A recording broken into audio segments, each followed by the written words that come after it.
जैसे अभी भी हम जिस जिस जगह पर हैं, जितना हम लोग हिंदी में कर पा रहे हैं, उसकी वजह मुझे लगता है तकनीक है।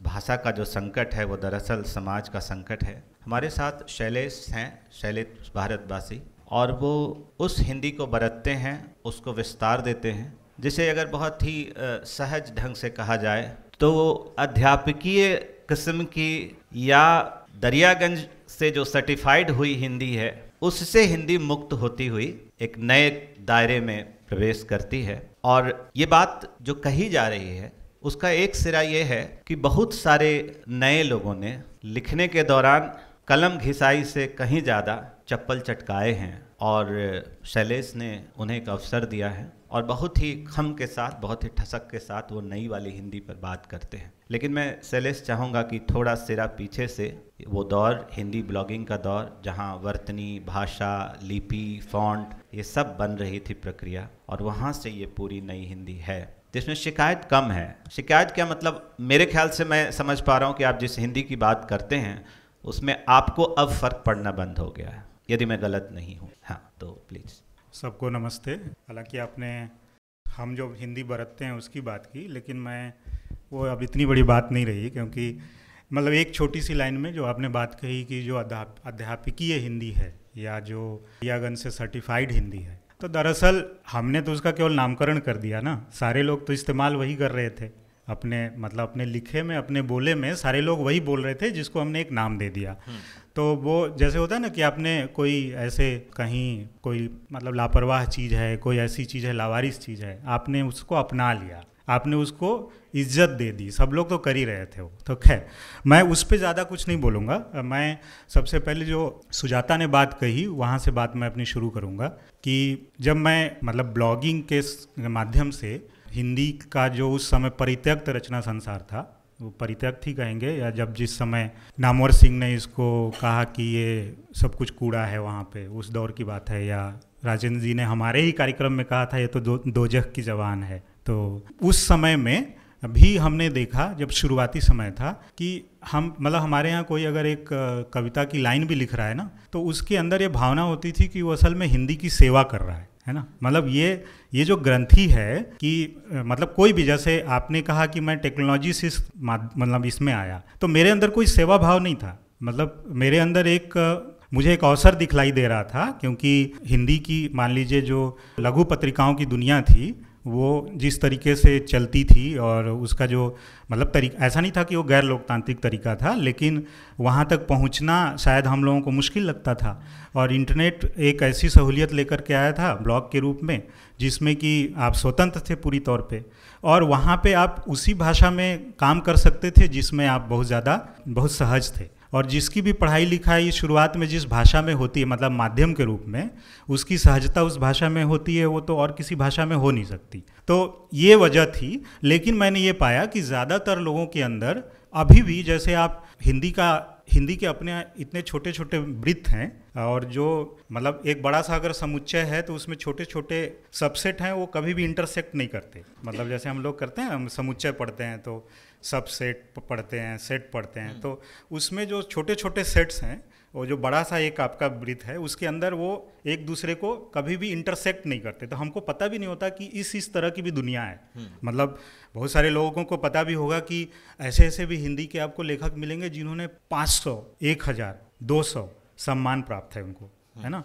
और वो कहाँ से प्राप्त है, उन संस्थाओं को आप नहीं जानते, लेकिन उनकी छोटी छोटी गोष्ठियाँ होती है। कोविड ने काफ़ी कुछ बदल दिया, लेकिन पहले होती थी। बहुत सारे ऐसे क्लब, बहुत सारे ऐसे समूह हैं जो कविताएं पढ़ रहे हैं अपने मतलब ड्राइंग रूम में बुला करके अपने, या मान लीजिए उनके घर में एक छोटी सी कहीं किनारे जगह है, वहाँ पढ़ रहे हैं, या वहाँ कुछ बात कर रहे हैं एक दूसरे से, और सब के अंदर ज़बरदस्त सेवा का भाव है। तो ये जो सेवा की बात है, ये तो है मतलब जो एक बहुत बड़ा कारण है कि हम अब मतलब आपको आश्चर्य होगा अभिनीत जी कि जो लोग प्रोफेशनली हिंदी से जुड़े हुए हैं, जैसे मान लीजिए कोई पत्रकार है, उसी की रोजी रोटी खा रहा है, उसके अंदर भी सेवा का भाव है। वो चाहता है कि उसको सम्मानित किया जाए भाषा की सेवा के लिए।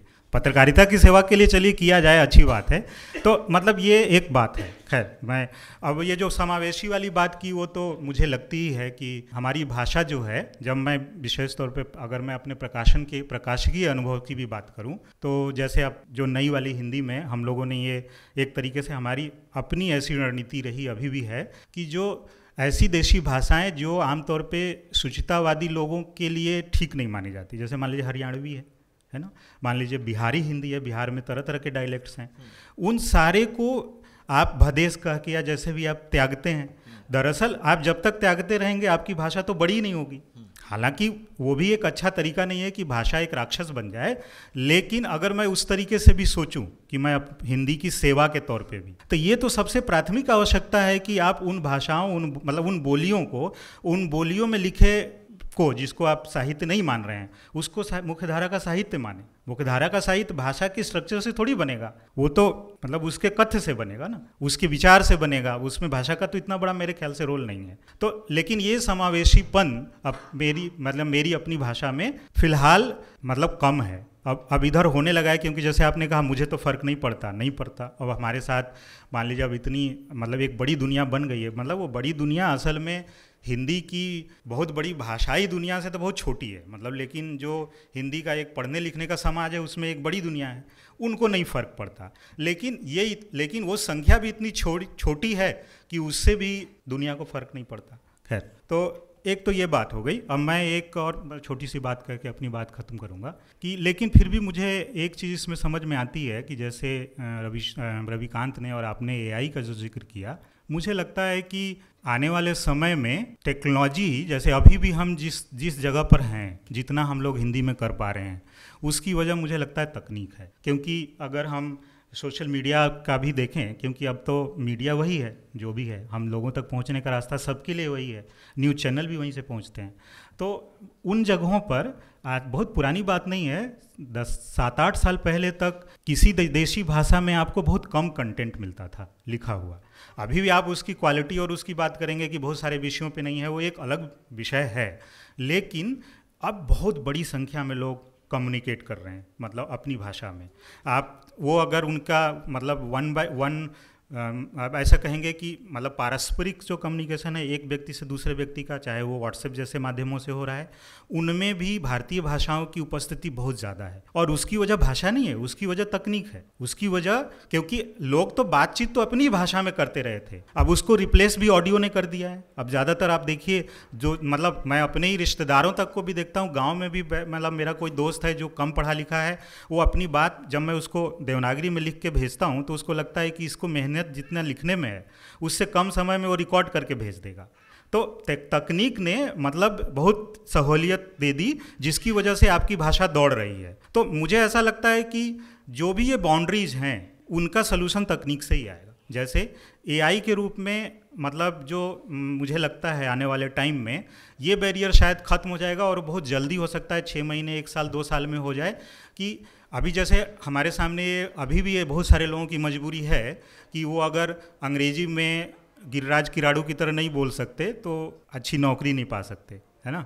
लेकिन आने वाले समय में ऐसा हो सकता है कि आप असल में कोई भी बोली में बोल रहे हो, जैसे उन्होंने जनजातीय भाषाओं की भी बात की, आप उसमें बोल रहे हों और ऐसे एआई टूल होंगे जो आपकी बात सामने वाले को उसकी भाषा में बोल रहे होंगे, बता रहे होंगे। और क्योंकि मैं अभी बहुत सारे एआई टूल्स को मतलब बीटा टेस्टर की तरह यूज कर रहा हूँ, तो मुझे ये समझ में आ रहा है कि उसके पास अभी बहुत सारी कैपेबिलिटीज़ हैं। जैसे वो अनुवादक वाली जो बात कह रहे थे, जैसे गूगल का जो अनुवाद है वो बहुत पीछे है चैट जीपीटी के। अगर चैट जीपीटी से ही गूगल के अनुवाद की तुलना करें तो चैट जीपीटी इतना ज़्यादा अच्छा अनुवाद करके देता है। आप उससे शाब्दिक अनुवाद मत मानिए, आप उसको अगर आप कीवर्ड देना जानते हैं, अगर आप उसको सही से आप उसको अपना मित्र समझते हैं और उससे बात करते हैं कि भाई मुझे ये नहीं ये चाहिए, और आप अपनी भाषा में देते हैं कंटेंट, और आप कहते हैं मुझे फला भाषा में चाहिए, जैसे मुझे अंग्रेजी में चाहिए, तो वो जिस तरीके के परिणाम देता है वो मतलब बहुत आश्चर्यचकित करने वाला है। और आने वाले समय में भाषा का बैरियर इसी तरह की टेक्नोलॉजीज दूर करेगी, क्योंकि हर चीज़ों में उसका वो इनबिल्ट हो रहा है। अब आप देखिए कि कोई भी चीज़ आपको, अगर आप किसी चीज़ के एक्सपर्ट नहीं हैं, आप थोड़ा बहुत भी अगर उसका इस्तेमाल जानते हैं और आपको भाषा नहीं भी आती है, मैं कहता हूँ आपको अंग्रेजी ना आती हो, तो इससे फ़र्क नहीं पड़ता, क्योंकि सबके इंटरफेस अब तमाम भारतीय भाषाओं और दुनिया भर की भाषाओं में होंगे। तो मुझे लगता है कि हिंदी को जो फ़र्क पड़ता है उसका जो समाधान लेकर आएगा वो तकनीक लाएगा। धन्यवाद। शुक्रिया शैलेश।